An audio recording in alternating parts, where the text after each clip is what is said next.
आदि पुस्तक 50 पर्व। सेतेबेले जोसेफ आपणा पितांकर मुखरे मुख देई रोदन करी चुम्बन कले। पुणी जोसेफ आपणा पितांकर शव पुतिघ्न द्रव्याक्त करिबा पई आपणा दास वैद्य मानकु आज्ञा देले। तहिरे वैद्य माने इस्राएलकर शवकु पुतिघ्न द्रव्याक्त कले। ताहा पई 40 दिन लागिला, जेहेतु पुतिघ्न द्रव्याक्त करिबाकु 40 दिन लागे। पुणी मिस्रीय लोक माने तांको निमंते 70 दिन जाए शोक कले। सेही शोक दिन गत हुअन्ते जोसेफ फारोंकर परिजनकु कहिले, जेबे मु तुम्भमानक दृष्टि रे अनुग्रह पाई थाए, तेबे विनय करूअछि फारोंक कर्ण गोचरे एही कथा कुह, मो पिता मोते शपथ कराई कहिअछंती, देख आम्भे मले किणान देशरे आपणा निमंते जेउ कबर खनन करिअछु, तहिरे आम्भकु कबर देब। एणु एबे मोते जीवाकु दियंतु, मु पितांकु कबर देई पुनर्बार आसिबि। तहिरे फारो कहिले, जाओ, तुम्भ पिता तुम्भकु जेउ शपथ कराई अछंती, तुम्भे तदनुसारे तांकु कबर दियो। तहु जोसेफ आपणा पितांकु कबर देबाकु यात्रा कले। तहिरे फारोंकर दास माने ओ तांको गृहर प्रधान लोक माने ओ मिसर देशर प्रधान लोक माने पुणी जोसेफंकर समस्त परिवार ओ तांकर भातृगण ओ तांकर पितृ परिवार तांको संगे गमन कले। गोसन प्रदेशरे सेमाने केवल आपणा मानक बालकगण ओ मेषपल ओ गोपल छाड़ी गले। तांको संगरे रथ ओ अश्वारोहीगण गमन कले। तहिरे अतिशय समारोह हैला।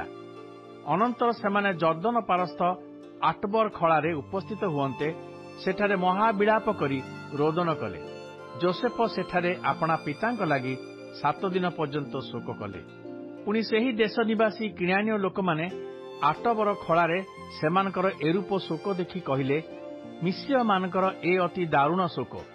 तेणु करी जर्दन पारस्थ सेही स्थान आबेल मिसर अर्थात मिस्रीय मानकर शोक नामरे विख्यात हैला।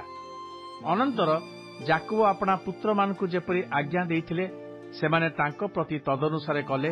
अर्थात तांकर पुत्र माने तांकु किणान देशकु नेई मकपेला क्षेत्रर मध्यवर्ती गुहारे कबर देले। सेही गुहा मम्रीर सम्मुखस्थ क्षेत्र सहित कबर स्थानाधिकार निमित्त हेतीय इफ्रोन ठारू अब्राहम को द्वारा कृत होइथिला।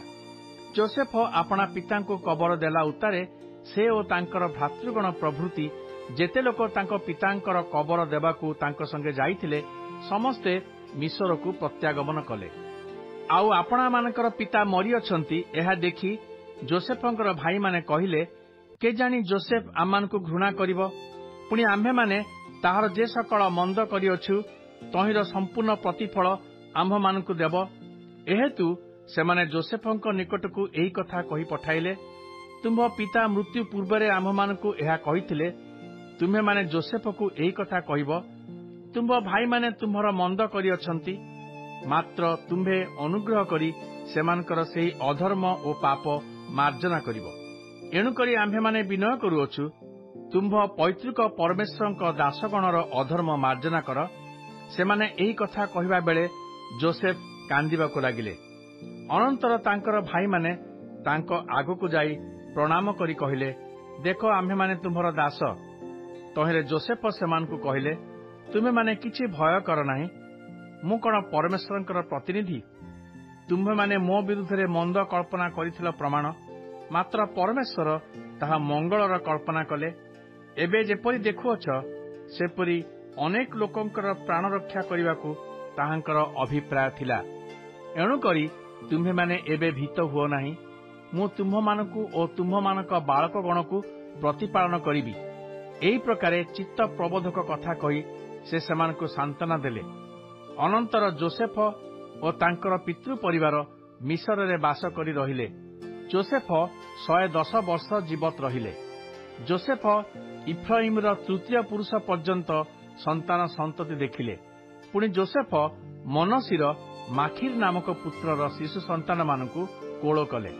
अनंतर जोसेफ भाई मानकू कहिले, मु मरुअछि, मात्र परमेश्वर अवश्य तुम्भमानकर तत्वावधान करिवे। पुणी एही देशरू तुम्भमानकू बाहर करी जेउ देश देबा पई अब्राहम, इसहाक और जाकोबंक निकटरे शपथ करिअछंती, सेही देशकू तुम्भमानकू नै जिवे। आहुरी जोसेफ ଇସ୍ରାଏଲଙ୍କର ସନ୍ତାନମାନଙ୍କୁ ଏହି ଶପଥ କରାଇ କହିଲେ, ପରମେଶ୍ୱର ଅବଶ୍ୟ ତୁମ୍ଭମାନଙ୍କର ତତ୍ତ୍ୱାବଧାନ କରିବେ। ସେହି ସମୟରେ ତୁମ୍ଭେମାନେ ଏ ସ୍ଥାନରୁ ମୋହର ଅସ୍ଥି ନେଇଯିବ। ଏହି ପ୍ରକାରେ ଯୋସେଫ 110 ବର୍ଷ ବୟସରେ ମଲେ।